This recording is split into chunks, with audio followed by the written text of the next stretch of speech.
Yeah, which leads us So to what went down over the weekend with your Buckeyes against the Spartans. oh, We're going great to get to it segue. here. It's Eddie George with us on CBS Sports Yeah, Radio. All right, listen, we know what happened in the game. What we're most interested in, Ezekiel Elliott's comments. What'd you mhm. think? I thought he was caught in the motion, right there in the moment. Definitely wrapped into it. I mean, listen, I know the kid. I know his family very well.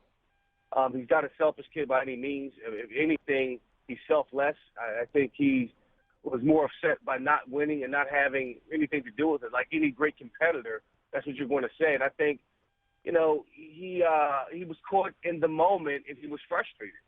But what I found interesting is that Urban Meyer admitted to the fact that he wasn't involved as much and so forth. So I'm curious to see how they're going to come out this weekend. I think they're going to be ready with their hair on fire because this game they're going to approach is not going to be an easy one. It's not going to be a game. In fact, it's going to be a war. I mean, that game is always a hard-hitting, tough, nasty game, and I'm curious to see how they're going to respond to last week's loss. You know, Eddie, you've watched the same Buckeyes team that Tiki and I have watched every Saturday so far this Mm-hmm. year, and I got to tell you, in my opinion, I don't think Urban Meyer's had a very good season at all.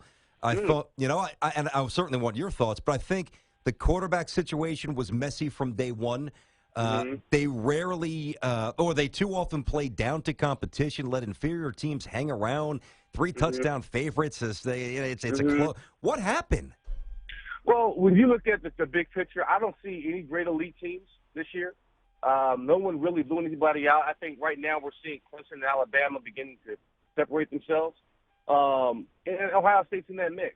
They did not play to the capability that we thought. Their barometer was set last year. That run that they had when they were completely dominant and destroyed Alabama, destroyed Wisconsin, destroyed Oregon.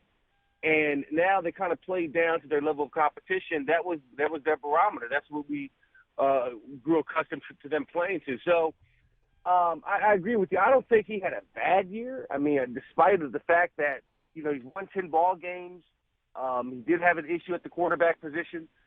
They're still very talented, and they're still not out of it.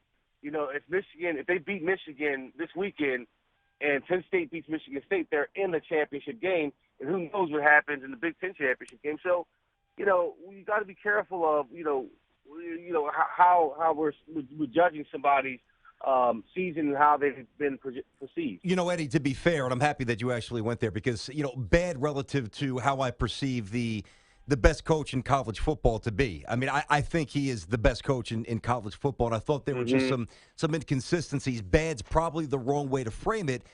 Maybe a little underachieving, maybe a little disappointing. I feel you, though. I know where you're coming from. I got you.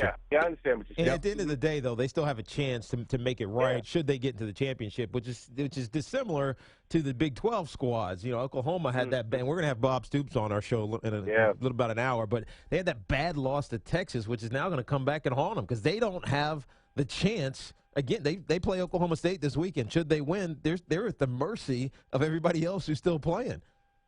Well, you know what, Tiki? The beautiful thing is that they play everybody in their conference, and if they beat Oklahoma State, they will be the outright champion. And the committee, they said the number one priority in terms of the criteria is you must win your conference. And if Oklahoma does that, they had it. Now, the only problem is if Notre Dame wins out, they beat Stanford this weekend, then you start comparing, well, did you guys common opponents? They played Texas. They beat Texas by a gazillion points at the beginning of the year, and Oklahoma had a bad loss against Texas. So it's going to be interesting to see which way it's going to tilt, judged by the committee.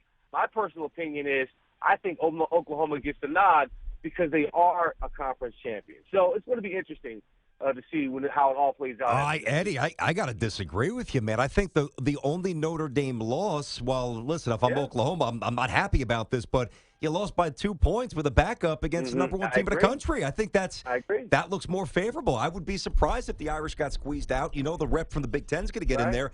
I think Oklahoma's in some trouble. It's tough. Well, you have to go off of eyeball. They passed the eyeball test. No one is playing better football right now in the country than Alabama and Oklahoma.